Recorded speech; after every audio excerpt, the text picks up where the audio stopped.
शिकेल तोच टिकेल. माजी आमदार संजय पुराम. सालेकसा. स्पर्धेच्या युगात जो शिकेल तोच टिकेल. मुरुमटोला येथील सुशिक्षित युवकांनी घेतलेला पुढाकार हा ऐतिहासिक असून युवकांनी शिक्षणाकडे आपला लक्ष घालवायचे जेणेकरून त्यांच्या भविष्य चांगला होऊ शकेल. माझ्या क्षेत्रातील युवक शिकून पुढे जावावे अशी माझी इच्छा असून शिक्षणासाठी लागेल तो सर्व करण्यास मी सदैव तत्पर आहे.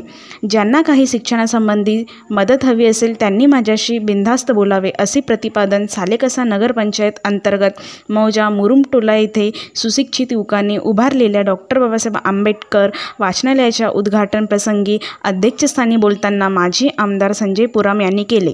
ते पुढे म्हणाले की मी माझ्या आमदारकीच्या कार्यकाळात शिक्षणाकडे माझा जास्त लक्ष होता. सध्या असे काही दिसत नाही. या प्रसंगी कार्यक्रमाचे उद्घाटक म्हणून पूर्ती पब्लिक स्कूलचे संस्थापक डॉक्टर राजेंद्र बडोले, प्रमुख अतिथी म्हणून सौ शालिनी बडोले, सौ मरकाम मॅडम, श्री अजय क्षीरसागर व श्री मडावी सर आदी उपस्थित होते.